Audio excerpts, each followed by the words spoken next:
Police സ്റ്റേഷൻ്റെ website എങ്ങനെ handle ചെയ്യണം, എങ്ങനെയാണ് അത് കൈകാര്യം ചെയ്യേണ്ടത് എന്നതിനെക്കുറിച്ചാണ് നമ്മൾ ഇന്ന് നോക്കാൻ പോകുന്നത്.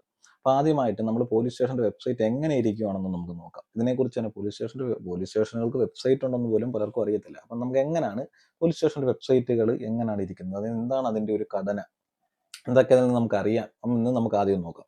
പോലീസ് സ്റ്റേഷൻ്റെ വെബ്സൈറ്റിലോട്ട് കയറണമെങ്കിൽ നമ്മൾ ആദ്യം ചെയ്യേണ്ട സൈറ്റിൻ്റെ അഡ്രസ്സ് എന്ന് പറയുന്നത്, എൻ്റർ ചെയ്യേണ്ട സൈറ്റിൻ്റെ അഡ്രസ്സ് എന്ന് പറയുന്നത് ps.keralapolice.gov.in എന്നാണ്. ps.keralapolice.gov.in എൻ്റർ ചെയ്യുക. അത് എൻ്റർ ചെയ്തതിന് ശേഷം എന്ത് ചെയ്യും, നമുക്ക് ഇങ്ങനൊരു സൈറ്റ് കിട്ടും. അതിൽ നിന്ന് നമ്മുടെ സ്റ്റേഷൻ നമ്മൾ തിരഞ്ഞെടുക്കുക. ഞാനിപ്പോൾ മ്യൂസിയം സ്റ്റേഷൻ്റെയാണ് നോക്കുന്നത്. മ്യൂസിയം സ്റ്റേഷൻ്റെ വെബ്സൈറ്റിനെ കുറിച്ച് നമുക്ക് ജസ്റ്റ് ഒന്ന് നോക്കാം. ഇത് പബ്ലിക്കിന് സഹിതം എല്ലാവർക്കും ആക്സസ് ചെയ്യാൻ പറ്റുന്ന വെബ്സൈറ്റാണ്. അപ്പോൾ ഈ വെബ്സൈറ്റ് തുറക്കുമ്പോൾ തന്നെ അതിൻ്റെ ഒരു ഹോം പേജ് ഉണ്ട്. ഹോം പേജിൽ മ്യൂസിയം സ്റ്റേഷൻ്റെ കുറച്ച് ഫോട്ടോസ് ഉണ്ട്. പിന്നെ അതുമായി ബന്ധപ്പെട്ട് കുറച്ച് ഫോട്ടോസ് എന്തെങ്കിലും അറിയിക്കണമെങ്കിലോ അങ്ങനെയുള്ള ബാനറുകളോ ഒക്കെ ഉണ്ട്. അതിൻ്റെ തൊട്ട് സൈഡിലൊക്കെ ഡൗൺലോഡ് FIR ജുറിഡിക്ഷൻ ഉണ്ട്. അത് ക്ലിക്ക് ചെയ്ത് കഴിഞ്ഞാൽ നമുക്ക് അതിൻ്റെ ഒരു ഏകദേശ ധാരണ എവിടം വരെയാണ് ഇതിൻ്റെ അതിർത്തികൾ എന്നൊക്കെ നമുക്കറിയാൻ കഴിയും. അതിനുശേഷം വേറെ ഇൻഫർമേഷൻ നൽകാനുള്ള ഓപ്ഷൻ ഉണ്ട്. പോലീസ് സ്റ്റേഷനെ റേറ്റ് ചെയ്യാനുള്ള ഓപ്ഷൻ ഉണ്ട്. ഗുഡ് വർക്ക്സ് എന്നും പറഞ്ഞിട്ടൊരു കോളം ഉണ്ട്. അവിടെ ഗുഡ് വർക്ക്സുമായി ബന്ധപ്പെട്ട് പോലീസ് സ്റ്റേഷൻ ചെയ്ത നല്ല കാര്യങ്ങളൊക്കെ ഉണ്ട്. നോട്ടിഫിക്കേഷൻ, മറ്റുള്ളവരെ നമുക്ക് അറിയിക്കാനുള്ള എന്തെങ്കിലും ഡീറ്റെയിൽസ് ഉണ്ടെങ്കിൽ അത് നോട്ടിഫിക്കേഷൻ എന്ന് പറയുന്ന ഒരു പോർഷനിൽ വന്ന് കിടപ്പുണ്ട്. സ്റ്റേഷൻ ഹൗസ് ഓഫീസറുടെ ഫോട്ടോ ഉണ്ട്. അതിനുശേഷം ക്രൈം സ്റ്റാറ്റിക്സ് ഉണ്ട്. ജസ്റ്റ് ഒരു മാപ്പ് ഉണ്ട്. ഇത്രയാണ് അതിൻ്റെ ഹോം പേജിൽ നമുക്ക് നിലവിൽ കാണാൻ കഴിയുന്നത്. അതിനുശേഷം ഓരോന്നും പ്രത്യേകിച്ച് എബൌട്ട് എന്ന് പറയുന്ന ഒരു സെഷൻ ഉണ്ട്. എബൌട്ടിൽ പോലീസ് സ്റ്റേഷനെ കുറിച്ചും അതിനെക്കുറിച്ചുള്ള ഡീറ്റെയിൽസ്, എന്താണ് രൂപീകൃതമായ എന്തെങ്കിലും ഡേറ്റകളൊക്കെ അതിൽ പബ്ലിഷ് ചെയ്തിട്ടുണ്ട്. അപ്പോൾ നമുക്ക് അതിനെക്കുറിച്ച് അത് വായിക്കുമ്പോൾ നമുക്ക് ഏകദേശം ഒരു ധാരണ എന്നാണ് സ്റ്റേഷൻ വന്നതെന്നും മറ്റു കാര്യങ്ങളും എല്ലാം നമുക്കറിയാം. ഗുഡ് വർക്ക്സ് എന്ന് പറയുന്ന ഒരു സംഭവം എടുത്തു കഴിഞ്ഞാൽ ഈ പോലീസ് സ്റ്റേഷനുമായി ബന്ധപ്പെട്ട് അവർ നടത്തിയ പ്രവർത്തികൾ, നല്ല കാര്യങ്ങളെക്കുറിച്ച് ഓരോ ഡീറ്റെയിൽസ് ആണ്. അങ്ങനെ ഓരോന്നും അവസാനമായി ഇത് എൻ്റർ ചെയ്തേക്കുന്നത് 2021 ജൂലൈ 9-നാണ്. അതിനുശേഷം പിന്നീട് ഒന്നും എൻ്റർ ചെയ്തിട്ടില്ല ഗുഡ് വർക്ക്സിനുമായി ബന്ധപ്പെട്ട്. അപ്പോൾ നമ്മൾ ഒരു പ്രതിയെ പിടിക്കുകയാണെങ്കിലോ അദ്ദേഹത്തിനെ അങ്ങനെ ഒക്കെ നല്ല പ്രതികളെ പിടിക്കുകയാണെങ്കിലോ അങ്ങനെ നല്ലതായി നമുക്ക് നാട്ടുകാരെ അറിയിക്കാൻ കഴിയുന്നതായിട്ടുള്ള ഡീറ്റെയിൽസ് ഒക്കെ വേണമെങ്കിൽ നമുക്ക് ഇതിനകത്ത് ഇടാം. അല്ലെങ്കിൽ നമ്മൾ നടത്തുന്ന സൽപ്രവർത്തികൾ ഒക്കെ എന്തെങ്കിലുമൊക്കെ നമുക്ക് ഇതിനകത്ത് എൻ്റർ ചെയ്യുക. അങ്ങനെ നമ്മൾ എന്തെങ്കിലും ഇത് ഇട്ടിട്ടുണ്ട് എങ്കിൽ അത് ഗുഡ് വർക്ക്സ് എന്ന് പറയുന്ന സെഷനിൽ കിടക്കുമ്പോൾ എല്ലാവർക്കും ഇത് കാണാൻ കഴിയും, നമ്മൾ എന്തൊക്കെ ചെയ്തിട്ടുണ്ട്. അല്ലെങ്കിൽ നമുക്ക് എന്തെങ്കിലുമൊക്കെ മറ്റുള്ളവരെ അറിയിക്കാനുണ്ട് എങ്കിൽ, ഇപ്പം ഇവിടെ ആൾറെഡി കിടക്കുന്ന സ്റ്റുഡൻസ് പോലീസ് കേഡറ്റ് പദ്ധതിയിലേക്ക് സ്കൂളുകളെ ക്ഷണിക്കുന്നതുമായിട്ടുള്ള ബന്ധപ്പെട്ട് അപ്പം അങ്ങനെയൊക്കെയുള്ള ഡീറ്റെയിൽസ് ഉണ്ട് എങ്കിൽ അത് നോട്ടിഫിക്കേഷൻ വന്ന് കിടപ്പുണ്ട്.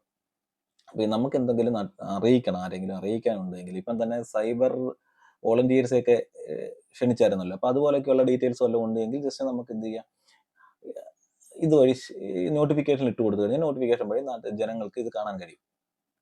കോണ്ടാക്ട്സ്, ഒരാൾക്ക് കമ്മ്യൂണിക്കേഷൻ സ്റ്റേഷനുമായി ബന്ധപ്പെട്ട കോണ്ടാക്ട്സ് വേണമെങ്കിൽ അപ്പോൾ കോണ്ടാക്ട് സെക്ഷനിൽ പോയി കഴിഞ്ഞാൽ കോണ്ടാക്ട്സ് കിട്ടും. ഈ കോണ്ടാക്ട്സ്, അതിൻ്റെ അഡ്രസ്സ്, അതിൻ്റെ ഇമെയിൽ അഡ്രസ്സ്, അവിടുത്തെ ISHO, SI-മാർ, മറ്റുള്ളവർ, അവരുടെ റാങ്കുകൾ, അവരുടെ മൊബൈൽ നമ്പറുകൾ തുടങ്ങിയവയൊക്കെയാണ് അതിൽ കിടക്കുന്നത്. ക്രൈമിൻ്റെ കണക്ക്, ക്രൈം സ്റ്റാറ്റിക്സ് എന്ന് പറയുന്നത് നമ്മൾ രണ്ട് രീതിയിലാണ് നമ്മുടെ case registered in museum police സ്റ്റേഷനിൽ ഈ 2020 വരെ നമ്മൾ ഇതിനകത്ത് അപ്ഡേറ്റ് ചെയ്തിട്ടുള്ളൂ. അപ്പോൾ ഇനിയിപ്പം നമ്മൾ തുടർന്ന് എല്ലാം അപ്ഡേറ്റ് ചെയ്യണം. അങ്ങനെ നിർദ്ദേശം ഉണ്ടായതുകൊണ്ട് എല്ലാം അപ്ഡേറ്റ് ചെയ്യണം. 2020 വരെ ഇത്രയും കേസുകളാണുള്ളത്. മറ്റേ IPC അനുസരിച്ചിട്ട് നമ്മൾ 122 കേസുകളാണ് 2020 എടുത്തേക്കുന്നത്. മറ്റേ സ്പെഷ്യൽ ആൻഡ് ലോക്കൽ ലാസ് അനുസരിച്ച് 440, മൊത്തം കൂടെ 605 കേസുകളാണ് ഇവിടെ മ്യൂസിയം പോലീസ് സ്റ്റേഷൻ എടുത്തിരിക്കുന്നത്. അതിനെ രണ്ടിനെ സെപ്പറേറ്റ് ചെയ്ത് IPC അനുസരിച്ച് എന്തൊക്കെ കേസുകൾ, ഈ സെഷനുകളിലുള്ള എല്ലാ കേസുകളും, കിഡ്നാപ്പിംഗ് ഉണ്ടെങ്കിൽ അതുണ്ട്, തെഫ്റ്റ്, ഹർട്ട്, അത് ഏതിനകത്ത് വരുന്ന കേസുകൾ എടുത്തേക്കുന്നത് അതിനെല്ലാം ക്രോഡീകരിച്ചിട്ടുണ്ട്. അതിനകത്തൊന്നും വിടത്തില്ലെങ്കിൽ അതേഴ്സ് എന്നും പറഞ്ഞൊരു കോളം ഉണ്ട്, അതർ IPC ക്രൈംസ്, അതിനകത്ത് ഇട്ടാലും മതി. അതിനുശേഷം അതിൻ്റെ തൊട്ട് താഴെ സ്പെഷ്യൽ അനുസരിച്ചിട്ടുള്ള ഈ പറഞ്ഞേക്കുന്ന സെഷനുകളിൽ പെടുന്ന register of foreigners act, arms act, അങ്ങനെയൊക്കെയുള്ള കേസുകൾ ഉണ്ടെങ്കിൽ അതിനനുസരിച്ച് രജിസ്റ്റർ ചെയ്യുന്നത് അതിനകത്ത് ഇടുക. അല്ലാന്നുണ്ടെങ്കിൽ അതർസ്, അങ്ങനെയുമായി ബന്ധപ്പെട്ട് അതേഴ്സിനാണെന്നുണ്ടെങ്കിൽ അതേഴ്സ് കേസ് ഇടുക. അപ്പം അങ്ങനെ സ്റ്റാറ്റിക്സ് ജനങ്ങൾക്ക് മൊത്തത്തിൽ മ്യൂസിയം സ്റ്റേഷനുമായി ബന്ധപ്പെട്ടിട്ട് നോക്കുന്ന ഒരാൾക്ക് അവർക്കുള്ള സ്റ്റാറ്റിക്സ്, അവിടെ ഇത്ര കേസുകൾ ഈ വർഷം എടുത്തിട്ടുണ്ട്, എന്തിൻ്റെ പേരിലാണ് കേസ് എടുത്തത്, എങ്ങനെയൊക്കെ ജനങ്ങൾക്ക് അറിയാൻ വേണ്ടി. അപ്പം ഇത് ഒരു ആൾക്കാർക്ക് ആർക്ക് വേണമെങ്കിലും ആക്സസ് ചെയ്യാൻ പറ്റുന്ന മ്യൂസിയം പോലീസ് സ്റ്റേഷൻ്റെ ഒരു വെബ്സൈറ്റാണ്. അപ്പോൾ ഇതിനകത്ത് ഈ മ്യൂസിയം പോലീസ് സ്റ്റേഷൻ വെബ്സൈറ്റിൽ എന്താണ് പബ്ലിഷ് ചെയ്യുന്നത്, എങ്ങനെയാണ് പബ്ലിഷ് ചെയ്യുന്നത് എന്നൊക്കെ ഉള്ളത് തീരുമാനിക്കുന്നത് എൻ്റെ അഡ്മിനാണ്. നമ്മൾ അഡ്മിൻ വരുത്തുന്ന മാറ്റങ്ങളല്ല, അഡ്മിൻ ചെയ്യുന്ന മാറ്റങ്ങൾ, അഡ്മിൻ എന്താണ് അത് ചെയ്യുന്നത്, അതാണ് ഈ സൈറ്റിലോട്ട് നമുക്ക് കാണാൻ കഴിയുന്നത്. അഡ്മിൻ ഒരു ഫോട്ടോ ഇട്ടാൽ മാത്രമേ നമുക്ക് ഈ സൈറ്റിൻ്റെ ഇതിലൂടെ ഒരാൾക്ക് കയറുമ്പോൾ ഫോട്ടോ കാണാൻ പറ്റും. അപ്പം നമ്മൾ ഇനി അഡ്മിൻ സൈറ്റ്, നമ്മളല്ല ഇനി അഡ്മിൻ സൈറ്റിലോട്ട് പോകാൻ പോവാണ്. എങ്ങനെയാണ് ഇത് ചെയ്യാന്നുള്ളതിന്റെ അഡ്മിൻ സൈറ്റിലോട്ട് പോകാം. അഡ്മിൻ സൈറ്റ് എന്ന് പറയുന്നത് keralapolice.gov.in/user/login /user/login എന്ന് എൻ്റർ ചെയ്താൽ നമുക്കിത് ഒരാറ് വന്നില്ല. അതാ നമ്മൾ എൻ്റർ ചെയ്യുമ്പോൾ കൃത്യമായിട്ട് എൻ്റർ ചെയ്താൽ സൈറ്റ് കിട്ടും. അപ്പോൾ user.login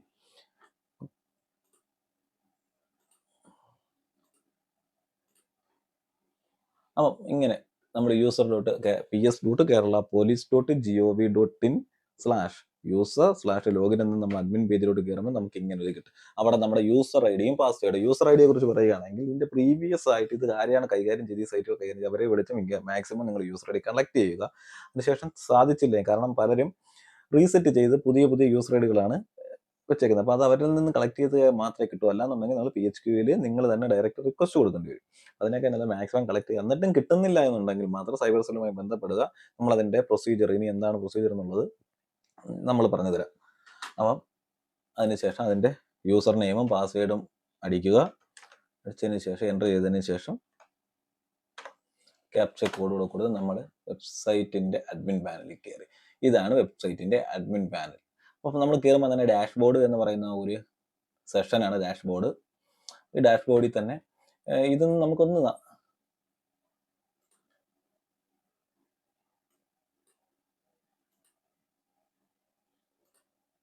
അപ്പം ഡാഷ്ബോർഡ് എന്ന് പറയുന്ന പാനലിൽ തന്നെ നമുക്ക് ഇങ്ങനെ മ്യൂസിക് സെഷൻ്റെ ആണ് പബ്ലിഷൻ സ്റ്റാറ്റസ് ഒക്കെ കാണിച്ചിട്ടുണ്ട്. എന്നാൽ ഇവിടെ കണ്ട ഒരു യെല്ലോ ലിങ്ക് കിടക്കുന്ന ലിങ്ക് ക്ലിക്ക് ചെയ്ത് കഴിഞ്ഞാൽ മ്യൂസിയത്തിൻ്റെ സൈറ്റിലോട്ട് ഓട്ടോമാറ്റിക്കായിട്ട് പോകും. ഇപ്പോൾ അഡ്മിൻ പാനലിൽ നിന്ന് സൈറ്റിലോട്ട് കാരണം നമ്മൾ അഡ്മിൻ പാനലിൽ ഒരു മാറ്റം വരുത്തി കഴിയുമ്പോൾ അത് സൈറ്റിൽ വന്നിട്ടുണ്ടെന്ന് അറിയാൻ വേണ്ടി നമുക്ക് ജസ്റ്റ് എൻ്റർ ചെയ്യേണ്ട കാര്യമില്ല. ഈ പോർട്ടലിൽ നിന്ന് ഈ ലിങ്ക് ക്ലിക്ക് ചെയ്ത് കഴിഞ്ഞാൽ ഓട്ടോമാറ്റിക്കായിട്ട് ഇത് തുറന്ന് ഓപ്പൺ ആയി വരും. അപ്പം നമുക്ക് നോക്കാം. നമുക്ക് ഇതിൽ ഹോമിനകത്ത് നമുക്ക് ഒരുതായിട്ടൊന്നും ചെയ്യാനില്ല, ഡാഷ്ബോർഡിലുള്ള കാര്യങ്ങളാണ്.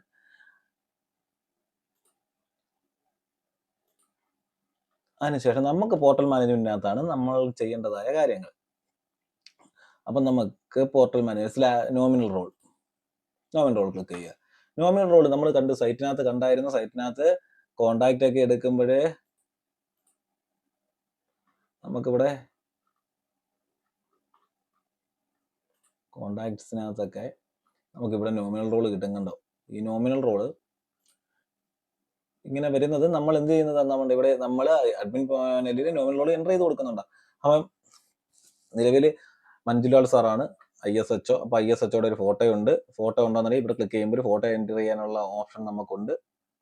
ഇതാണ് ഫോട്ടോ. ഇവിടെ നിലവിൽ ഫോട്ടോ ഉണ്ട്. പല സ്റ്റേഷനുകളിലും ഫോട്ടോ ഒന്നും ആഡ് ചെയ്തിട്ടില്ല. അപ്പോൾ നമുക്ക് ഇത് ഉറപ്പായിട്ടും ആഡ് ചെയ്യണം.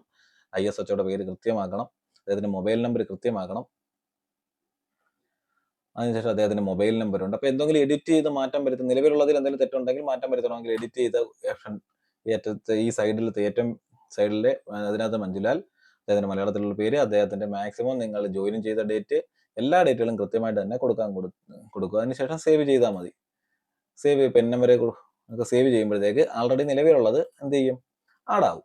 ഇനി പുതിയൊരു ഓഫീസർ വരികയാണെങ്കിൽ പഴയ ഓഫീസറിനെ നമുക്ക് റിലീവ് ചെയ്യിക്കണം. അതിനകത്ത് ഓപ്ഷൻ എന്താ, പഴയ ഓഫീസറുടെ ഓപ്ഷൻ എഡിറ്റ് എടുത്തതിന് ശേഷം ഇവിടെ പ്രസന്റ് എന്നുള്ളത് റിലീവ്ഡിലോട്ട് മാറ്റിക്കഴിഞ്ഞാൽ അദ്ദേഹത്തിന് പ്രസന്റ് എന്നുള്ളത് അങ്ങ് മാറും. ഇനി പുതിയൊരു ഓഫീസർ വരികയാണ്. അപ്പോൾ അദ്ദേഹത്തിനെ ആഡ് ചെയ്യണമെങ്കിൽ ഇവിടെ ആഡ് ന്യൂ ഓഫീസറിന് മേലിലൊരു ബട്ടൺ ഉണ്ട്, ഒരു പച്ച നിറത്തിൽ. അത് ക്ലിക്ക് ചെയ്യുക. അദ്ദേഹത്തിന്റെ പേര് എഴുതുക, അദ്ദേഹത്തിന്റെ മലയാളത്തിൽ എൻ്റർ ചെയ്യുക, അദ്ദേഹത്തിന്റെ രജിസ്റ്റർ നമ്പർ, അദ്ദേഹത്തിന്റെ മൊബൈൽ നമ്പർ എല്ലാം ചെയ്തതിന് സേവ് കൊടുക്കുക. സേവ് കൊടുക്കുമ്പോൾ ഇപ്പോൾ മഞ്ജുലാൽ എന്ന് പറയുന്നത് നമ്മളെല്ലാം പേര് കൊടുത്ത് ഇതുപോലെ ഫസ്റ്റ് ഓപ്ഷൻ ആയിട്ട് ഇങ്ങനെ വന്ന് കിടക്കും, സ്റ്റേഷൻ ഹൗസ് ഓഫീസർ എന്നും പറഞ്ഞിട്ട്. അപ്പോൾ അതിലേക്ക് അദ്ദേഹത്തിന്റെ ഫോട്ടോ എൻ്റർ ചെയ്യാം.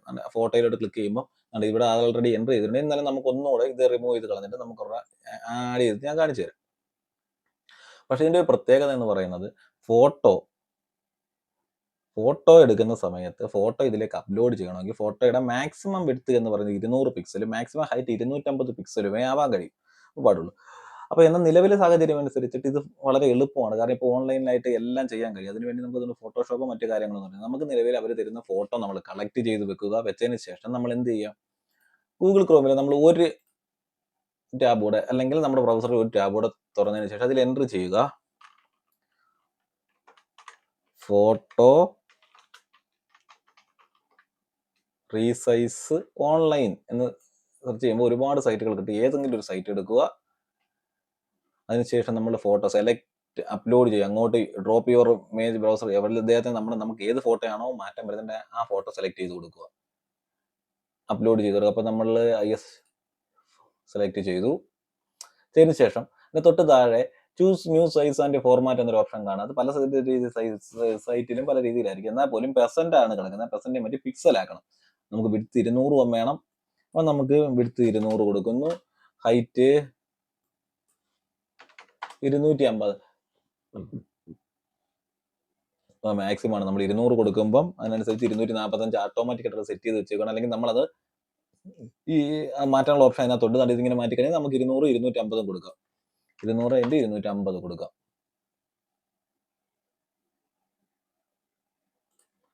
അതിന്റെ ഓപ്ഷൻ വല്ലതും ഉണ്ടെങ്കിൽ ക്രോപ്പേഴ്സ് വെച്ച് ഇങ്ങനെ വലിച്ച് ഇങ്ങനെ നമ്മൾ 200 ആകുമ്പോൾ 245 കറക്റ്റ്. പക്ഷെ നമ്മൾ 250 കൊടുത്തോണ്ട് ക്രോപ്പ് ചെയ്തെടുത്തോട്ടോ എന്നൊക്കെ ചോദിക്കും. നമ്മൾ ഫിറ്റ് ആണെങ്കിൽ ഫിറ്റ് എന്താന്ന് വെച്ചാൽ അങ്ങനെ കൊടുക്കുക. ക്രോപ്പ് ചെയ്തെങ്കിൽ ക്രോപ്പ് ചെയ്ത് നമ്മുടെ ഓപ്ഷൻ പോലെ കൊടുക്കുക. കൊടുത്തതിന് ശേഷം നമ്മളത് റീസൈസ് ചെയ്യുക. ഇത് ചെയ്യുമ്പോൾ നമുക്ക് ഫോട്ടോ വലുതായി കിട്ടി. അതിനെ ഡൗൺലോഡ് ചെയ്യുക.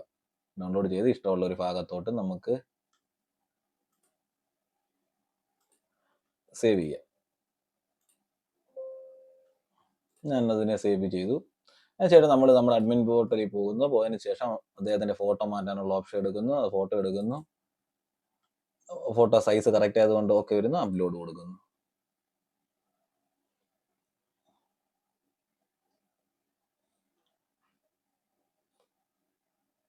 റിക്വസ്റ്റ് ടൈം ഔട്ട് ആയതുകൊണ്ട് ഇല്ലെന്ന് പറഞ്ഞാൽ അപ്പോൾ ഒന്നുകൂടെ നമ്മൾ സെലക്ട് ചെയ്യുന്നു. അങ്ങനെ എറർ ആണെങ്കിൽ ഒന്നുകൂടെ ചെയ്യുക.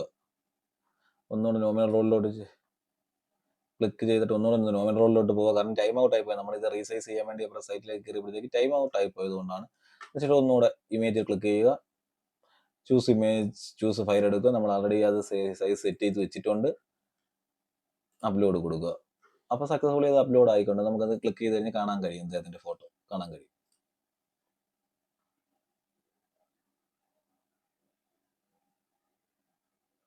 ഓക്കെ, അങ്ങനെ ഓരോരുത്തരുടെയും അത് ISHOയ്ക്ക് മാത്രമേ ഉള്ളൂ നമുക്ക് ഇങ്ങനെ ഫോട്ടോ ആഡ് ചെയ്യാനുള്ള ഒരു ഓപ്ഷൻ വന്നിരിക്കുന്നത്. ബാക്കിയുള്ളവർക്കൊന്നുമില്ല. അപ്പോൾ എല്ലാവരുടെയും ഡീറ്റെയിൽസ് കൃത്യമായിട്ട് എൻ്റർ ചെയ്യുകയാണ് നോമിനൽ റോൾ ചെയ്യേണ്ടത്.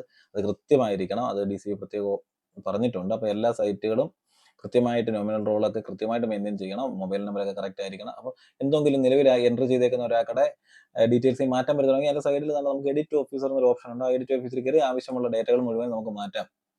അദ്ദേഹത്തിന് അറിയാവുന്ന എല്ലായിടത്തും വീണ്ടും സേവ് ചെയ്താൽ മാത്രം അതിനി പുതിയതായിട്ട് ഒരാൾ ആഡ് ചെയ്യണമെങ്കിൽ അദ്ദേഹത്തിന് ആഡ് ന്യൂ ഓഫീസർ കൊടുക്കുന്നു. ആഡ് ചെയ്യുന്നു. അദ്ദേഹത്തിന് റാങ്ക് കൊടുക്കുന്ന സിവിൽ പോലീസ് ഓഫീസർ ആവട്ടെ, sub inspector, assistant sub inspector ആവട്ടെ, ആരുടെ വേണമെങ്കിലും നമുക്ക് ഇത് മുഖാന്തരം ആഡ് ചെയ്യാം. എല്ലാവരുടെയും കൃത്യമായിട്ട് നോമിനൽ റോൾ മെയിൻറ്റെയിൻ ചെയ്യണം. അതിനുശേഷമാണ് തൊട്ട് താഴെ ക്രൈം സ്റ്റാറ്റിക്സ് എന്ന് പറയുന്ന സംഭവമാണ്. ക്രൈം സ്റ്റാറ്റിക്സ് ഇത് കണക്കാണ്. നമ്മൾ 2021 22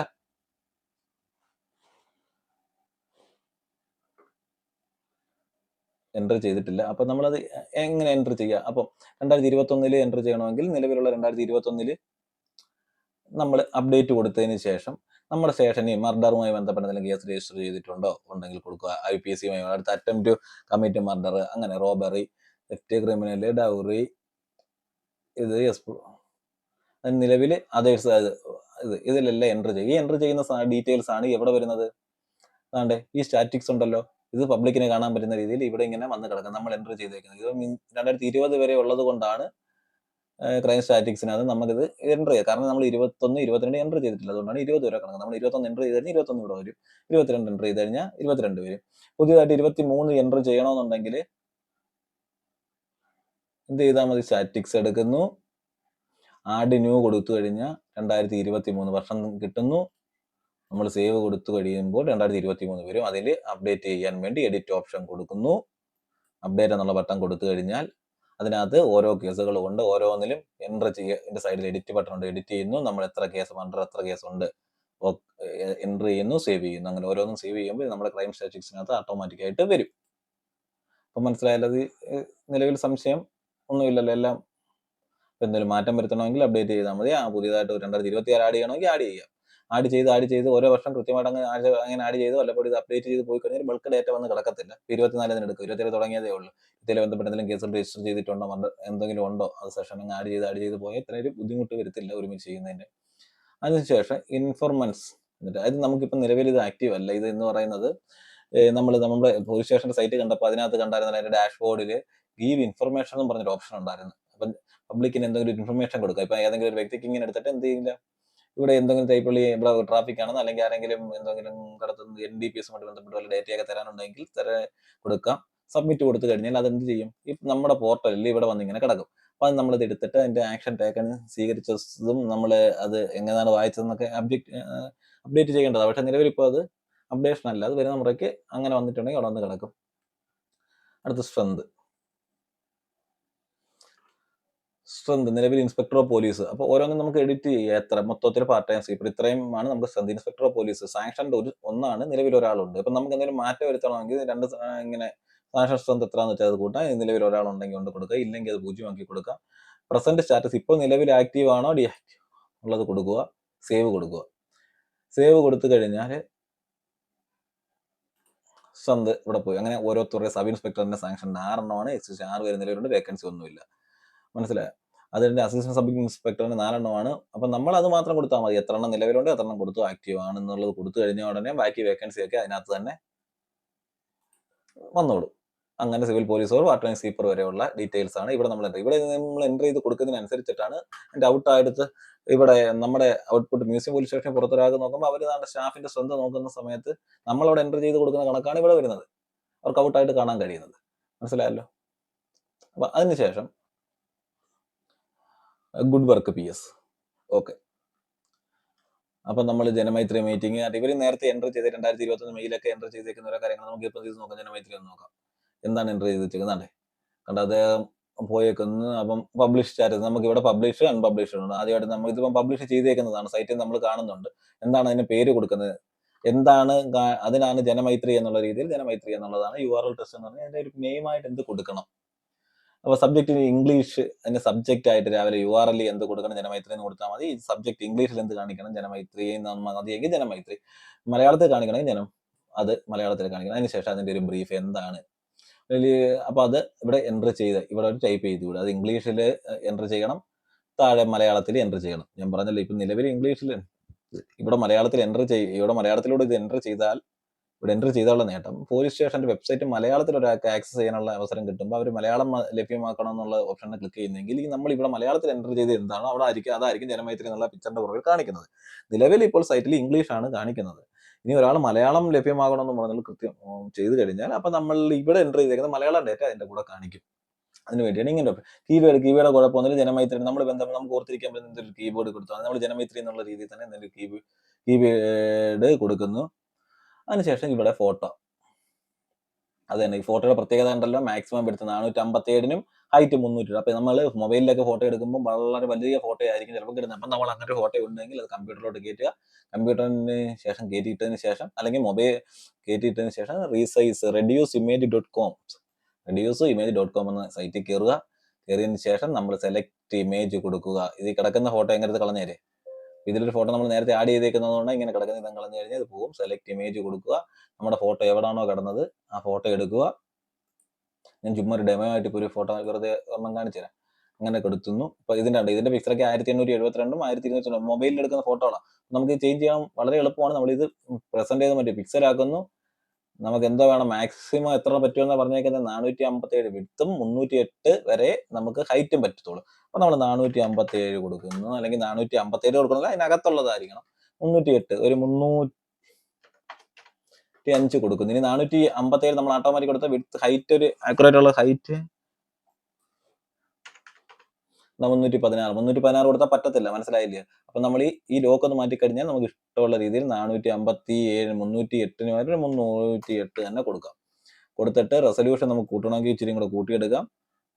എല്ലാം ചെയ്തതിന് ശേഷം എങ്ങനെയുള്ള ക്രോപ്പ് ചെയ്ത് ഇങ്ങനെ ക്രോപ്പ് കൊടുക്കുക, അല്ലെങ്കിൽ എന്താണ് എന്തെങ്കിലും ഫിറ്റ് ആയിട്ടിരിക്കണമെങ്കിൽ ക്രോപ്പ് കൊടുക്കുക. എന്നിട്ട് റീസൈസ് ഇമേജ് കൊടുത്തു കഴിഞ്ഞാൽ നല്ലത് കറക്റ്റ് ആയിട്ട് വന്നിരിപ്പുണ്ട്. 37.2 GB നമുക്ക് ആ പേജ് ഡൗൺലോഡ് ചെയ്യുക. ആ ഇമേജ് ഡൗൺലോഡ് ചെയ്ത് എവിടെയെങ്കിലും എടുത്ത് എവിടെയാണെന്ന് വെച്ചാൽ സൂക്ഷിക്കുക, ഏതെങ്കിലും ഫോൾഡറിലോട്ട് സൂക്ഷിക്കുന്നു.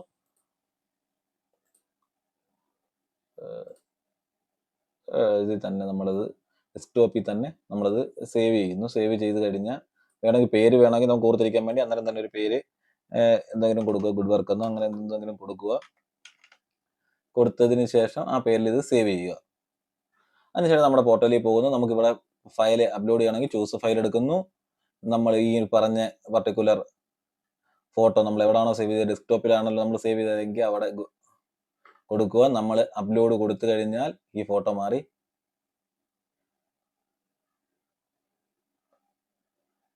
പകരം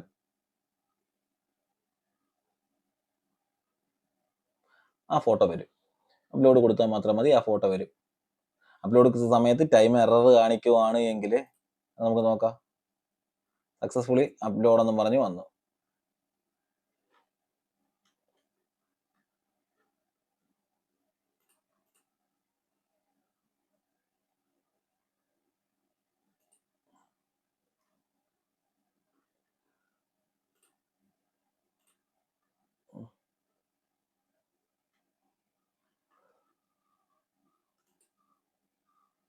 ഓക്കെ, അപ്പം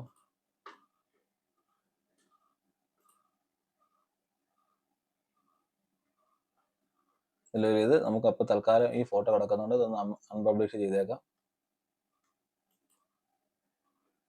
ഓക്കെ, നിലവിൽ നമ്മൾ അൺപബ്ലിഷ് ചെയ്തപ്പോൾ നമ്മൾ ഈ എന്തെങ്കിലും ഒരു ഇൻഫർമേഷൻ കൊടുത്തതിന് ശേഷം മേളിൽ പബ്ലിഷ് എന്ന് അൺപബ്ലിഷ് എന്നുണ്ട്. ഈ പബ്ലിഷ് കൊടുത്താൽ മാത്രമേ നമുക്ക് ഇത് എന്ത് ചെയ്യാൻ പറ്റൂ, ഇതിന്റെ ഇവരുടെ സൈറ്റിൽ ഇത് കാണാൻ പറ്റും. ഗുഡ് വർക്ക്സ് നോക്കാം. നമുക്ക് ഇവിടെ ഗുഡ് വർക്ക്സ് എടുക്കാൻ നേരത്തെ ജനമൈത്രി എന്ന് പറഞ്ഞ ഉണ്ടായിരുന്നു, പക്ഷെ ഇനി ആ ജനമൈത്രി കാണത്തില്ല.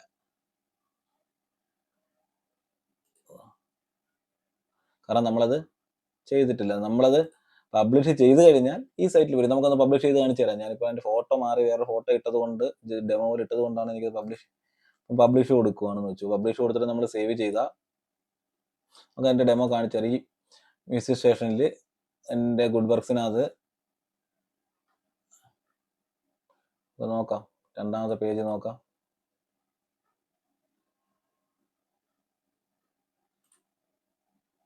അതെ, കണ്ടോ, ജനമൈത്രി എന്നുള്ളതിന്റെ ഫോട്ടോ നമ്മൾ മാറ്റിയത് കൊണ്ടാണ്. അത് തിരിച്ച് ഞാനിപ്പോൾ ഫോട്ടോ മാറ്റിക്കോളാം. അപ്പോൾ അത് ചെയ്തിരിക്കുന്നത്. അതുകൊണ്ട് നമ്മൾ അവിടെ പബ്ലിഷിന് പകരം അൺപബ്ലിഷ് ചെയ്ത് സേവ് ചെയ്ത് കഴിഞ്ഞാൽ ആ ഡേറ്റ വരത്തില്ല. പക്ഷെ കാരണം കുറച്ച് നാൾ കഴിയുമ്പോഴത്തേക്ക് നമുക്ക് ഇതിന് പ്രസക്തി ഇല്ലാതായി പോകുമല്ലോ, അന്നേരത്തേക്ക് ഇത് മാറ്റിയാൽ മതി.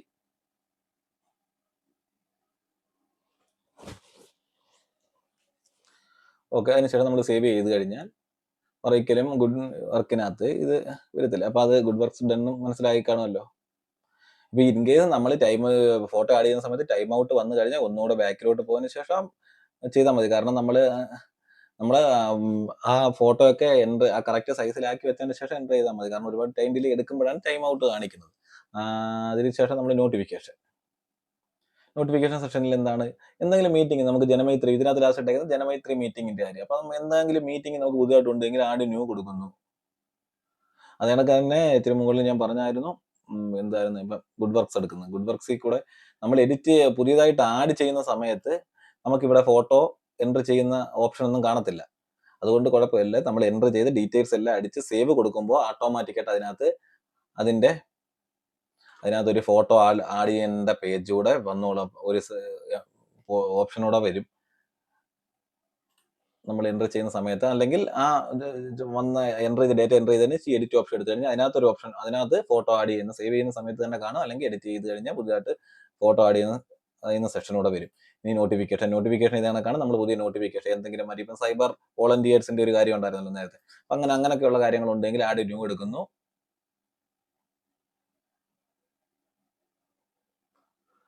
ഇതിപ്പോൾ നമുക്ക് അത് പബ്ലിഷ് ചെയ്യണമെങ്കിൽ പബ്ലിഷ് ചെയ്യാം, അൺപബ്ലിഷ് കിടക്കുന്നത്. അതിനകത്ത് എന്താണ് നമ്മൾ കൊടുത്തിരിക്കുന്നത്. അപ്പം cyber volunteer URL address cyber volunteer എന്നെങ്കിൽ സൈബർ വോളണ്ടിയർ കൊടുക്കുക. ഇംഗ്ലീഷിൽ എന്താണ് കൊടുക്കേണ്ടത് അത് കൊടുക്കുക. മലയാളത്തിൽ കൊടുക്കണമെങ്കിൽ മലയാളത്തിൽ കൊടുക്കുക. അതിനുശേഷം ഇവിടെ അതിന്റെ മാറ്റർ ഇംഗ്ലീഷിൽ അടിക്കുക. ആദ്യത്തെ ഇംഗ്ലീഷ് എന്നുള്ള ഓപ്ഷന് അടിക്കുന്നതാണ് ഇപ്പം നിലവിൽ സൈറ്റിൽ കാണിക്കുന്നത്. അപ്പോൾ മലയാളത്തിൽ അതുകൊണ്ട് മെനക്കെട്ട് അടിക്കാത്തത് കൊണ്ട് ഇംഗ്ലീഷ് തന്നെ കോപ്പി ചെയ്ത് എന്തായാലും മിനിമം ഇത്ര ക്യാരക്ടേഴ്സ് ഉണ്ടെങ്കിൽ മാത്രമേ ഇത് പബ്ലിഷ് ചെയ്യാൻ പറ്റൂ. അപ്പോൾ നമ്മൾ എന്തെങ്കിലും ഇംഗ്ലീഷ് അടിക്കുക. ഇംഗ്ലീഷ് ഇപ്പം ഇവിടെ നിലവിൽ നോട്ടിഫിക്കേഷനിൽ നമുക്ക് ഇംഗ്ലീഷ് ടൈപ്പ് ചെയ്യാനില്ലെങ്കിൽ ഇംഗ്ലീഷിന്റെ കുറച്ച് മലയാളത്തിൽ അങ്ങ് ടൈപ്പ് ചെയ്തിട്ടാൽ മതി. അത് മലയാളത്തിൽ അവിടെ പബ്ലിഷ് ചെയ്യുന്നുള്ളതേ ഉള്ളൂ, വേറെ വിഷയമൊന്നും. ഇപ്പം നോട്ടിഫിക്കേഷനുമായിട്ട് സൈബർ വോളണ്ടിയേഴ്സ് ആവശ്യമുണ്ട്, താല്പര്യമുള്ളവർ ബന്ധപ്പെടുക എന്ന് മലയാളത്തിൽ അങ്ങ് ടൈപ്പ് ചെയ്തിട്ട് അതിന് ഇംഗ്ലീഷ് കോളത്തിൽ ഇടുക. മലയാളത്തിൽ കോളത്തിൽ ഇടുന്നത് ഇംഗ്ലീഷ് കോളത്തിൽ എന്താണോ നമ്മൾ ഇടുന്നത് അതാണ് പബ്ലിഷ് ചെയ്തത്. ഇപ്പം നിങ്ങൾ ഹിന്ദി ഇട്ടാൽ ഹിന്ദി പബ്ലിഷ് വരും, ഇംഗ്ലീഷ് ഇട്ടാൽ ഇംഗ്ലീഷ് പബ്ലിഷ് ചെയ്ത് തരും, മലയാളം എടുത്തിട്ട് കഴിഞ്ഞാൽ ആ മലയാളം തന്നെ പബ്ലിഷ് ചെയ്യും. ഈ കോളത്തിൽ എന്ത് കിടക്കുന്നോ അത് നമ്മുടെ സൈറ്റിൽ പബ്ലിഷ് ചെയ്യുന്നുള്ളതേ ഉള്ളൂ. അപ്പോൾ അതിനുവേണ്ടി നോട്ടിഫിക്കേഷന് ഗുഡ് വർക്ക്സിനകത്തൊന്നും ഇംഗ്ലീഷ് തന്നെ ടൈപ്പ് ചെയ്യണമെന്ന് നിർബന്ധമൊന്നുമില്ല. നിങ്ങൾ പബ്ലിഷ് ചെയ്യാൻ എന്താണോ പബ്ലിഷ് ചെയ്യേണ്ടത് അത് ഈ കോളത്തിൽ ഇംഗ്ലീഷിൽ മലയാളത്തിൽ തന്നെ അങ്ങ് ടൈപ്പ് ചെയ്തിട്ടാൽ മതി, അത് അവിടെ പബ്ലിഷ് ആയിക്കോളും. മിനിമം എന്തെങ്കിലും ഇപ്പം നമ്മൾ ആൾറെഡി ഇപ്പോൾ ഒരു പോർഷൻ ഇംഗ്ലീഷിൽ ടൈപ്പ് ചെയ്തതിന് ശേഷം മലയാളത്തിൽ ടൈപ്പ് ചെയ്യാൻ പറ്റിയില്ല എന്നുണ്ടെങ്കിൽ, പക്ഷേ മിനിമം ഒരു 50 ക്യാരക്ടേഴ്സ് എങ്കിലും ഇല്ലെങ്കിൽ ഇത് പബ്ലിഷ് ആവും. അപ്പം നമ്മൾ എന്ത് ചെയ്താൽ മതി, ഈ ഇംഗ്ലീഷ് തന്നെ കോപ്പി ചെയ്ത് തൽക്കാലം മലയാളത്തിലൂടെ ഇട്ട് കഴിഞ്ഞാൽ തന്നെ നമുക്കിത് പബ്ലിഷ് ആയി വരും. അല്ല മലയാളത്തിൽ എൻ്റർ ചെയ്യുന്നുണ്ടെങ്കിൽ എൻ്റർ ചെയ്ത് മലയാളത്തിൽ ഇട്ടെന്ന് പറഞ്ഞാൽ കുഴപ്പമൊന്നുമില്ല. നിലവിൽ ഇംഗ്ലീഷിൽ എൻ്റർ ചെയ്യുന്ന എന്താണോ അത് ഏത് ലാംഗ്വേജിലാണെന്ന് നമ്മൾ ഇവിടെ എന്ത് എൻ്റർ ചെയ്യുന്നോ അതാണ് നമ്മുടെ സൈറ്റിൽ പബ്ലിഷ് ചെയ്ത് വരുന്നത്. അതിനുശേഷം മനസ്സിലായല്ലോ, മ്യൂസിയം സ്റ്റേഷനിൽ നമ്മൾ നോട്ടിഫിക്കേഷൻ കിടക്കുന്നുണ്ടല്ലോ, ഈ നോട്ടിഫിക്കേഷൻ പറയും നമ്മൾ നോട്ടിഫിക്കേഷനിൽ എൻ്റർ ചെയ്ത് കയറ്റുന്ന ഡേറ്റാസ് ആണ് ഇവിടെ ഇങ്ങനെ കിടക്കുന്നത്. ഇവിടെ വന്ന് ഇങ്ങനെ കാണും. അപ്പോൾ ആൾക്കാർക്ക് ഇത് കാണാം, നമുക്ക് വായിക്കാൻ കഴിയും. അതിനുശേഷം റേറ്റിംഗ് ആൻഡ് റിവ്യൂ അങ്ങനൊരു സെക്ഷൻ ഉണ്ട്. അതിൽ നമുക്ക് നിലവിൽ ഒന്നും ചെയ്യാനില്ല. അത് പബ്ലിക് ആൾക്കാർ തരുന്ന റേറ്റിംഗ് അനുസരിച്ചാണ് നമ്മളത് റിവ്യൂ ചെയ്യാൻ നേരത്തെ ആരൊക്കെ റിവ്യൂ ചെയ്തു, ആരൊക്കെ ഇട്ടിട്ടുണ്ട്, ഏതൊക്കെ IP യൂസറാണ് ഇട്ടേക്കുന്നത് എന്നുള്ളത് കാണാൻ പറ്റും. ഒരാൾ 2 റേറ്റിംഗ് കൊടുത്തേക്കുന്നു, ഒരാൾ 4, കാണാം എന്നുള്ളതേ ഉള്ളൂ. നമുക്ക് വലിയ റോളൊന്നുമില്ല, എൻ്റർ ചെയ്യാന്നുള്ളതേ ഉള്ളൂ. എബൌട്ട് ആൻഡ് ഹിസ്റ്ററി എന്നുള്ള അഡ്മിൻ ഭാഗത്ത് ചെല്ലുമ്പോൾ ഇത് കണക്ക് ഫോട്ടോ ഇതുണ്ട്. അപ്പോൾ ഇവിടെ നമുക്ക് എന്ത് ചെയ്യാം, ഡീറ്റെയിൽസ് വേണമെങ്കിൽ കുറച്ചുകൂടെ ആഡ് ചെയ്യണമെങ്കിൽ നമുക്ക് ആഡ് ചെയ്യാം, അല്ലെങ്കിൽ ഇത് കളഞ്ഞിട്ട് പുതിയ ഡീറ്റെയിൽ ആഡ് ചെയ്യണമെങ്കിൽ ആഡ് ചെയ്യാം. അതാ നമ്മൾ എന്താണോ എബൌട്ടിൽ കൊടുക്കുന്നത് അതാണ് ഇവിടുത്തെ എബൌട്ടിൽ വന്ന് കിടക്കുന്നത്. മനസ്സിലാക്കണം, നമ്മളെ എബൌട്ട് എന്നുള്ളത് ഇംഗ്ലീഷ് കോളത്തിൽ എന്താണോ കൊടുക്കുന്നത് അതാണ്. ഭാവിയിൽ മലയാളത്തിൽ ഈ സൈറ്റ് ലഭ്യമാകുമ്പോൾ മലയാളത്തിൽ എന്താ ഓപ്ഷൻസ് ഭാഗത്ത് കിടക്കുന്നത്, നമ്മൾ എന്താണ് ഇവിടെ ടൈപ്പ് ചെയ്തിരുന്നത് അത് തന്നെയാണ് ഇവിടെ വന്ന് പബ്ലിഷ് ആവുന്നത്. ഇപ്പൊ ഇവിടെ നമുക്ക് ഇതാണ്ട് ഇത് മ്യൂസിയം, ഇത് ഇത്ര മ്യൂസിയം പോലീസ് സ്റ്റേഷൻ എന്നുള്ളത് ഒന്ന് ബോൾഡ് ആക്കണം. നമ്മൾ അഡ്മിൻ പോർട്ടലിൽ നമ്മളല്ലേ എൻ്റർ ചെയ്യുന്നത്, നമ്മൾ ഈ ഭാഗം ഒന്ന് സെലക്ട് ചെയ്യുന്നു, സെലക്ട് ചെയ്തതിന് ശേഷം അതിനെ ഒന്ന് ബോൾഡ് ചെയ്യുന്നു. ബോൾഡ് ചെയ്തിട്ട് മലയാളത്തിൽ ഞാൻ പറഞ്ഞില്ല, ഇതാണ് ഇപ്പൊ ഇത്ര അദ്ദേഹം ചെയ്ത ആള് ഇംഗ്ലീഷിൽ ചെയ്തിട്ടുണ്ട്. അപ്പൊ മലയാളത്തിൽ എൻ്റർ ചെയ്യാൻ ഡീറ്റെയിൽസ് ഒന്നും കിട്ടിയിട്ടില്ല. ഇവിടെ നമുക്ക് മിനിമം എന്തെങ്കിലും ചെയ്യാതെ ഇത് സേവ് ആവത്തില്ല. അപ്പൊ ഇത് തന്നെ കോപ്പി ചെയ്ത് ഇവിടെ ഇടുന്നു. ഇംഗ്ലീഷിൽ ഇവിടെ നമ്മൾ എന്തിടുന്നു അതാണ് പബ്ലിഷ് ആയിട്ട് ഇവിടെ വരുന്നത്.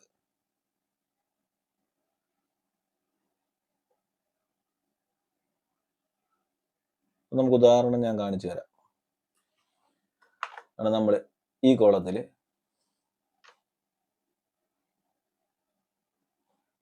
ചുമ്മാ ഞാൻ എന്നും പറഞ്ഞിട്ട് ടൈപ്പ് ചെയ്തിട്ട് സേവ് കൊടുത്തു.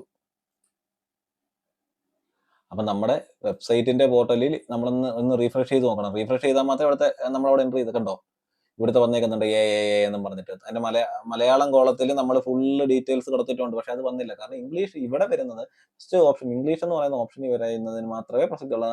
ഞാൻ നിങ്ങളെ കാണിക്കാൻ വേണ്ടി ചെയ്തതാണ്. അപ്പൊ നമ്മളത് തിരിച്ച് മാറ്റി നമ്മളിവിടെ എൻ്റർ ചെയ്യുന്നു. മിനിമം എന്തെങ്കിലും ഒരു ക്യാരക്ടർ കൊടുത്തേ പറ്റൂ, അതുകൊണ്ടാണ്. അന്നേരം നമുക്കൊന്ന് കുറച്ചുകൂടെ ഒന്ന് ബോൾഡ് ആക്കാം. മ്യൂസിയം പോലീസ് സ്റ്റേഷൻ ബോൾഡ് ചെയ്യുന്നു. ചെയ്തതിന് ശേഷം നമ്മൾ വീണ്ടും ഇത് സേവ് ചെയ്ത് കൊടുത്തു കഴിഞ്ഞാൽ സേവ് ആയിട്ടുണ്ട്. നമ്മൾ മ്യൂസിയം സ്റ്റേഷനിൽ പോയി ഇപ്പം കാണാൻ പറ്റില്ല, കാരണം നമ്മളൊന്ന് റിഫ്രഷ് ചെയ്യണം. ഓരോ തവണയും നമ്മൾ ചെയ്യുന്ന മാറ്റങ്ങൾ കാണുമ്പോൾ നമ്മൾ റിഫ്രഷ് ചെയ്യണം. റിഫ്രഷ് കൊടുക്കുന്നു, അതെ മ്യൂസിയം പോലീസ് സ്റ്റേഷൻ അത് കണ്ടൊരു ബോൾഡിൽ വന്നത്. അപ്പം നമ്മൾ ചെയ്യുന്ന അഡ്മിൻ പോർട്ടലിൽ അത് ചെയ്യുന്ന മാറ്റങ്ങൾ അത്രേ ഉള്ളൂ. ഫോട്ടോ അതേണക്ക് തന്നെ നമുക്ക് മ്യൂസിയം സ്റ്റേഷനിൽ പുതിയ ഫോട്ടോയിലുള്ള നിങ്ങൾക്ക് ആഡ് ചെയ്യണമെന്ന് തോന്നുകയാണ്, അല്ലെങ്കിൽ പെയിന്റ് അടിച്ച് നമ്മുടെ സ്റ്റേഷനൊക്കെ ഒന്ന് പെയിന്റ് അടിച്ച് വൃത്തിയാക്കി അപ്പോൾ ഒരു പുതിയ ഫോട്ടോ എടുത്ത് ആഡ് ചെയ്ത് ഇടണമെന്ന് നിങ്ങൾക്ക് തോന്നിയാൽ എന്ത് ചെയ്യാം, നമുക്കൊരു ഫോട്ടോ എടുത്തിട്ട് ആഡ് ചെയ്യാം. എങ്ങനെ ആഡ് ചെയ്യണമെന്ന് ഞാൻ പറഞ്ഞിട്ടുണ്ട്. അപ്ലോഡ് ഫോട്ടോ എന്ന ഓപ്ഷൻ ചൂസ് ഫയൽ എടുക്കണം. അപ്പം ഇവിടെ പറഞ്ഞേക്കുന്നത് മാക്സിമം വിഡ്ത്ത് 457 മാക്സിമം ഹൈറ്റ് 308 അപ്പം നമ്മൾ എന്ത് ചെയ്യണം, നമ്മുടെ ഫോട്ടോ എടുക്കുന്നു, സൈറ്റ് റീസൈസ് ഇമേജിൽ പോകുന്നു, റെഡ്യൂസ് ഇമേജ്.comൽ പോയി കഴിഞ്ഞാൽ നിങ്ങൾക്ക് ആവശ്യമുള്ള രീതിയിൽ ഇത് റെഡ്യൂസ് ചെയ്യും. നമുക്ക് മാക്സിമം വേണ്ടത് എപ്പോഴാണ് 456 457 308. അപ്പം ഓട്ടോമാറ്റിക്കായിട്ട് ഒരു ലോക്ക് ബട്ടൺ ഉണ്ട്. ആ ലോക്ക് ബട്ടൺ കിടന്നാൽ 457 അടിച്ചു കഴിഞ്ഞാൽ 316 വരും. 316 ഹൈറ്റ് ആണെങ്കിൽ നമുക്ക് പറ്റത്തില്ല. അപ്പൊ ഈ ലോക്ക് ബട്ടൺ മാറ്റുന്നു. എന്നിട്ട് നമ്മൾ 456 ലോക്ക് ബട്ടൺ മാറ്റി കഴിഞ്ഞാൽ ഓട്ടോമാറ്റിക്കായിട്ടുള്ള മാറിയിട്ട് നമുക്ക് 308 അല്ലെങ്കിൽ 307 അടിക്കാം. അടിക്കുന്ന റെസൊല്യൂഷൻ എടുക്കുന്ന, ക്രോപ്പ് എങ്കിൽ ക്രോപ്പ്, ഫിറ്റ് എങ്കിൽ ഫിറ്റ്, സ്ട്രെച്ച് എങ്കിൽ സ്ട്രെച്ച്, ഏത് ഓപ്ഷനാണ് നിങ്ങളുടെ ക്രോപ്പ് എടുക്കുന്നതായിരിക്കും നല്ലത്. അതിനുശേഷം നമ്മൾ റീസൈസ് ചെയ്ത് കഴിഞ്ഞാൽ നമുക്ക് എന്ത് ചെയ്യാം, ഈ ഫോട്ടോ അതുപോലെ നമുക്ക് കിട്ടും. അതിനെ ഡൗൺലോഡ് ചെയ്ത് വെക്കുന്നു. വെച്ചതിന് ശേഷം നമ്മളിവിടെ ചൂസ് ഫയൽ എടുത്തിട്ട് അത് സെലക്ട് ചെയ്ത് അപ്ലോഡ് ചെയ്ത് കഴിഞ്ഞാൽ ആ ഫോട്ടോകൾ വരും. ഓക്കെ, അതാണ് എബൌട്ട് ആൻഡ് ഹിസ്റ്ററിയിൽ ഉള്ള ഓപ്ഷൻ. അത്രേ ഉള്ളൂ എബൌട്ട് ആൻഡ് ഹിസ്റ്ററി. പിന്നെ ഉള്ളത് എന്ന് പറയുന്നത് ജൂറിഡിക്ഷൻ ആണ്. അതായത് നമുക്ക് വേണമെങ്കിൽ പുതിയ മാപ്പ് വല്ലതും കിട്ടുവാണെങ്കിൽ ഇതിനൊക്കെ മാറ്റാം. മാപ്പ് ഇതിനൊക്കെ റിമൂവ് ചെയ്യാം. നമുക്ക് നല്ല മാപ്പ് കിട്ടിയിട്ടുണ്ടെങ്കിൽ നമുക്ക് ഇവിടെ ആഡ് ചെയ്ത് കൊടുക്കാം. ആഡ് ചെയ്ത് കൊടുക്കാൻ ഞാൻ പറഞ്ഞില്ല, ഇവിടെ ഞാൻ 1200 പിക്സൽ ഹൈറ്റും മാക്സിമം വിഡ്ത്തും 1200 കിട്ടുന്നുണ്ട്. നമുക്ക് കിട്ടുന്ന ഫോട്ടോ വലിയ സൈസിലുള്ളതാണെങ്കിൽ നമുക്ക് ഈ റെഡ്യൂസ് ഈ സൈസിൽ പോയിട്ട് നമുക്ക് ഇതിലോട്ട് മാറ്റി പിക്സലിലോട്ട് മാറ്റാം. അതിനുശേഷം നമ്മുടെ ഒരു ഏകദേശം എന്തൊക്കെയാണ് നമ്മുടെ ജുഡിക്ഷന്റെ ഒരു അതിർത്തി എന്നുള്ളത് നമുക്കറിയാമെങ്കിൽ അത് അല്ല, ഇവിടെ ആൾറെഡി എല്ലാം ഒരുവിധം സ്റ്റേഷനിൽ എൻ്റർ ചെയ്തിടുക. നിങ്ങൾക്ക് എന്തെങ്കിലും എൻ്റർ ചെയ്യാനുള്ളത് എന്തെങ്കിലും മിനിമം രണ്ടിലും എൻ്റർ ചെയ്തിടുക. മലയാളത്തിൽ ഡിസ്ക്രിപ്ഷൻ ഒന്നും അടിച്ചിട്ടില്ല. ഇവിടെ മിനിമം എൻ്റർ ചെയ്യേണ്ട ആവശ്യം വരത്തില്ല. ഇനി മിനിമം എന്തെങ്കിലും തന്നെ എൻ്റർ ചെയ്യണമെന്നുണ്ടെങ്കിൽ ഇവിടെ ഇംഗ്ലീഷിൽ കിടക്കുന്ന അതേ ഡീറ്റെയിൽസ് തന്നെ എടുത്ത് മലയാളത്തിൽ അടിച്ചാൽ മതി. അല്ല മലയാളത്തിൽ ടൈപ്പ് ചെയ്തിടണമെങ്കിൽ മലയാളത്തിൽ ടൈപ്പ് ചെയ്യാം. മലയാളത്തിൽ ടൈപ്പ് ചെയ്താൽ നേരം ഭാവിയിൽ വെബ്സൈറ്റ് മലയാളത്തിലൂടെ ലഭ്യമാകുമ്പോൾ നമ്മൾ ഈ മലയാളം കോളത്തിൽ എന്താണോ എൻ്റർ ചെയ്യുന്നത് ആ സാരിക്കും സൈറ്റിൽ കിട്ടുന്നത്. അപ്പം നമ്മൾ ആ അന്നേരവും എൻ്റർ ചെയ്യുന്നത് ഇംഗ്ലീഷിലാണ് നമ്മൾ കോപ്പി ചെയ്ത് ചുമ്മാ താപ്പോട്ട് ഇട്ടേക്കുന്നതെങ്കിൽ മലയാള സൈറ്റിലും നമ്മൾ ഇംഗ്ലീഷിലുള്ള ഡേറ്റ പബ്ലിഷ് ചെയ്യും. അതുകൊണ്ട് അതോടെ ചെയ്യാം. മിനിമം ഡേറ്റ ഇവിടെ വേണമെന്നില്ലെന്ന് തോന്നുന്നു. വേണമെന്നുണ്ടെങ്കിൽ അത് മിനിമം എന്തെങ്കിലും ഒന്നും ടൈപ്പ് ചെയ്യാതെ പോകത്തില്ല എന്നുണ്ടെങ്കിൽ എന്തെങ്കിലും ഫസ്റ്റ് കോളത്തിൽ കിടക്കുന്നതാണ് എൻ്റർ ചെയ്യുന്നത്. മലയാളത്തിൽ ലഭ്യമാകുന്നതും ഇപ്പൊ ഇത് തന്നെ കോപ്പി ചെയ്ത് താപ്പോട്ടിട്ട് സേവ് ചെയ്താൽ മതി. അല്ലാന്നുണ്ടെങ്കിൽ മലയാളത്തിൽ അത് ഡേറ്റ കൊടുക്കുന്നുണ്ടെങ്കിൽ ടൈപ്പ് ചെയ്ത് മലയാളത്തിൽ ഡേറ്റ ഇടുക, സേവ് കൊടുക്കുക. സേവ് കൊടുക്കുന്നത് അതാകുമ്പോൾ നമ്മുടെ എന്ത് ചെയ്യാം, ഇതിന്റെ ഹോം പേജിൽ നമ്മൾ കണ്ടിട്ടുണ്ടല്ലോ, ഈ നമ്മുടെ സാധാ സൈറ്റിന്റെ ഹോം പേജിൽ ഇതാണ് ഡിക്ഷൻ ഉണ്ട്. അതിൽ കാണിക്കുന്നത് നമ്മൾ എൻ്റർ ചെയ്ത് കൊടുക്കുന്ന ഡേറ്റാസ് ആണ്. കണ്ട ഇവിടെ നമ്മൾ എൻ്റർ ചെയ്ത് എടുത്തേക്കുന്ന ഡേറ്റയാണ്. അത് ഒന്ന് റിഫ്രഷ് ചെയ്ത് നമുക്ക് എന്തെങ്കിലും മാറ്റം വന്നു കഴിഞ്ഞാൽ ഒന്ന് റിഫ്രഷ് ചെയ്തിട്ട് ആ ഭാഗം ഒന്ന് എടുത്ത് നോക്കിക്കഴിഞ്ഞാൽ കാണാൻ പറ്റും. ഇനി നമുക്ക് ആകെയുള്ള സ്ലൈഡ് ബാർ. അപ്പൊ എന്താണ് സ്ലൈഡ് ബാർ എന്ന് നോക്കാം. അപ്പൊ നമ്മൾ സാധാ ഞാൻ പറഞ്ഞില്ലേ, നമ്മൾ നമ്മൾ ഈ വെബ്സൈറ്റ് പൊല്യൂഷന്റെ വെബ്സൈറ്റ് പോകുന്ന സമയത്ത് അതിന്റെ ഫ്രണ്ടിൽ നമ്മൾ ഇങ്ങനെ മാറ്റുന്ന ഒരു സ്ലൈഡ് ബാർ രീതിയിൽ പിക്ചറുകൾ ഇങ്ങനെ ഉണ്ടായിരുന്നു. കണ്ടോ, ഇതിനകത്ത് ഇങ്ങനെ പിക്ചറുകൾ വരുന്നോണ്ടിരിക്കുന്നതുണ്ടോ? എന്തുകൊണ്ടാണ് ഇങ്ങനെ വരുന്നതെന്ന് പറഞ്ഞു കഴിഞ്ഞാൽ അഡ്മിൻ പോർട്ടലിലെ സൈഡ് ബാറിൽ നമ്മൾ ചെയ്യുന്ന പിക്ചറുകൾ, നമ്മൾ കൊടുത്തേക്കുന്ന പിക്ചറുകളാണ് ഇങ്ങനെ മാറി മാറി ഇതിൽ വന്നുകൊണ്ടിരിക്കുന്നത്. പുതിയൊരു പിക്ചർ നമുക്ക് വേണം, അല്ലെങ്കിൽ പഴയ പിക്ചർ ഡിലീറ്റ് ചെയ്ത് കളയണമെങ്കിൽ അതിനകത്ത് ഓപ്ഷൻ ഉണ്ട്. ഈ ഡിലീറ്റ് ബട്ടൺ കൊടുത്തു കഴിഞ്ഞാൽ അത് ഡിലീറ്റ് ആയി പോകും. ഓരോ എഡിറ്റ് എന്തെങ്കിലും ഇമേജ് എഡിറ്റ് ചെയ്യാനുണ്ടെങ്കിൽ അതിന്റെ അടിയിൽ എന്തെങ്കിലും ഉണ്ടെങ്കിൽ നമുക്ക് ചെയ്യാം. നമുക്കിപ്പം ലാസ്റ്റ് റിപ്പബ്ലിക് ഇൻഡിപെൻഡൻസ് ഡേ ഇടന്ന് അതിനകത്ത് ഉണ്ട് എല്ലാവർക്കും സ്വാതന്ത്ര്യദിന ആശംസകൾ, happy independence day English update കൊടുക്കുക. നമ്മൾ കൊടുക്കുന്നതാണ് അതിന്റെ സ്ലൈഡ് ബാറിൽ കാണിക്കുന്നത്. നമുക്ക് പുതിയ ഒരെണ്ണം വേണം, ആഡ് ന്യൂ ഇമേജ് എടുക്കുക. അതിനുശേഷം ഫോട്ടോ ഉണ്ടെങ്കിൽ ഫോട്ടോ മാക്സിമം എടുത്ത് 848-നും 490 കൂടാൻ പാടില്ല. അപ്പൊ അതെങ്ങനെ വരണമെന്ന് ഇനി ഞാൻ പറയേണ്ട കാര്യമില്ലല്ലോ. അതിനുശേഷം എന്താണ് ഡിസ്ക്രിപ്ഷൻ കൊടുക്കാൻ ഉദ്ദേശിക്കുന്നത്, നമുക്കിപ്പോൾ അടുത്ത റിപ്പബ്ലിക് ഡേ വരുമ്പോൾ നമുക്ക് ഹാപ്പി റിപ്പബ്ലിക് ഡേ എന്നോ അതിന്റെ മലയാളവും കൊടുത്ത് സേവ് ചെയ്ത് കഴിഞ്ഞാൽ ആ ഫോട്ടോ കിടക്കും. ആ ഫോട്ടോ നമ്മുടെ സ്ലൈഡ് ബാർ മ്യൂസിയം സ്റ്റേഷനിൽ കയറുമ്പോൾ അത് ഫസ്റ്റ് ഇങ്ങനെ വന്ന് കിടക്കും, സ്ലൈഡ് ബാർ ആയിട്ട് ഇങ്ങനെ കിടക്കും.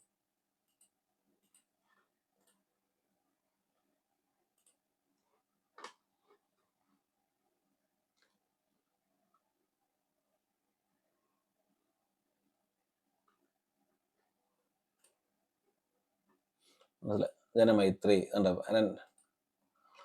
ഓരോ ആപ്ലിക്കേഷൻ. അപ്പൊ നമുക്ക് എന്തെങ്കിലും ജനങ്ങളെ അറിയിക്കാനുണ്ടെങ്കിൽ, ഒരു അവയർനെസ് കൊടുക്കാനുണ്ടെങ്കിൽ അതിന്റെ ഒരു ഫോട്ടോ എവിടെന്നെങ്കിലും നമുക്ക് കിട്ടുമ്പോൾ, അല്ലെങ്കിൽ കേരള പോലീസിന്റെ സൈറ്റിലേക്ക് അപ്ലോഡ് ചെയ്യുന്ന ഏതെങ്കിലും ഫോട്ടോ തോന്നുമ്പോൾ നമുക്കത് വേണമെങ്കിൽ ഡൗൺലോഡ് ചെയ്തുകൊണ്ട് വന്ന് നമുക്ക് നമ്മുടെ പോർട്ടലിൽ അപ്ലോഡ് ചെയ്ത് കൊടുക്കാം. അപ്പൊ ആഡ് ന്യൂ ഇമേജ് എടുക്കുമ്പോൾ സൈസിന്റെ ഒരു വ്യത്യാസമുള്ളൂ. സൈസ് എങ്ങനെ റെഡ്യൂസ് ചെയ്യണമെന്ന് ഞാൻ പറഞ്ഞിട്ട് അതിന്റെ സൈസ് റെഡ്യൂസ് ചെയ്യുക, ഇതിനകത്ത് എൻ്റർ ചെയ്യുക. ആ വരുന്ന ഡേറ്റാസ് ആണ് സ്ലൈഡ് ബാറിൽ വരുന്നത്. ഇത്രയും മാത്രമേ ഉള്ളൂ. അപ്പൊ മെയിൻ ആയിട്ടും എപ്പോഴും നോമിനൽ റോള്, ക്രൈം സ്റ്റാറ്റിക്സ്, പിന്നെ സ്റ്റാഫിന്റെ സ്ട്രെങ്ത്, ഇതെല്ലാം മാത്രം കൃത്യമായിട്ടും ചെയ്തു പോകണം. ക്രൈം സ്റ്റാറ്റിക്സ് ഒക്കെ 2024 തുടങ്ങുന്നത് കൊണ്ട് ആദ്യം ഓരോ മാസം ഒരാഴ്ചയിൽ തന്നെ ഏതെങ്കിലുമൊക്കെ കേസിൽ രജിസ്റ്റർ ആയിട്ടുണ്ടെങ്കിൽ അത് അന്നേരം തന്നെ എൻ്റർ ചെയ്ത് പോയി കഴിഞ്ഞാൽ നിങ്ങൾക്ക് അത് കൃത്യമായിട്ട് പിന്നെ അതിന് വേണ്ടി ഒരു വെൾക്ക് സമയം എടുക്കേണ്ടി വരത്തില്ല. കൂടുതലും അറിയാലോ, അതർ IPCക്കകത്തും അതർ സ്റ്റേറ്റ് ലായ്ക്കകത്തും ഒക്കെയാണ് കൂടുതലും കണ്ടുവരുന്നത്. അപ്പൊ മാക്സിമം അല്ലാതുള്ള കേസുകൾ കുറവായിരിക്കും. അപ്പൊ അതൊക്കെ ഒന്ന് എൻ്റർ ചെയ്ത് പോയി കഴിഞ്ഞാൽ വെബ്സൈറ്റ് അപ് ടു ഡേറ്റ് ആയിട്ടിരിക്കും. ഇനി ഇത് കൂടാതെ ഇനി എന്തെങ്കിലും സംശയമോ അല്ലെങ്കിൽ ഇൻഡിവിജ്വലായിട്ട് ഇനി കുറച്ചും കൂടെ കാര്യങ്ങൾ അറിയണമെന്നുണ്ടെങ്കിൽ സിറ്റി സൈബർ സെല്ലുമായിട്ട് ബന്ധപ്പെട്ടാൽ മതി. നമുക്ക് അതിനുവേണ്ടിയുള്ള ഏർപ്പാടുകൾ ചെയ്തു തരാം. മാക്സിമം യൂസർ നെയിമും പാസ്വേഡും നിങ്ങൾ പഴയ ഇത് ഹാൻഡിൽ ചെയ്ത ആളുടെ നിന്നും കളക്ട് ചെയ്തെടുക്കുക. എന്നിട്ട് നമുക്ക് ലഭിച്ചില്ലെങ്കിൽ മാത്രം സൈബർ സെല്ലുമായിട്ട് ബന്ധപ്പെടുക. അതിന്റെ നമ്മുടെ കയ്യിൽ ഉണ്ടെങ്കിൽ നമ്മൾ തരും, അല്ലാന്നുണ്ടെങ്കിൽ PSCയിലോട്ട് റിക്വസ്റ്റ് കൊടുക്കുന്നതിനുള്ള ഡീറ്റെയിൽസ് ഒക്കെ നമ്മൾ പറഞ്ഞു തരുന്നതായിരിക്കും. അപ്പം എല്ലാവർക്കും നന്ദി.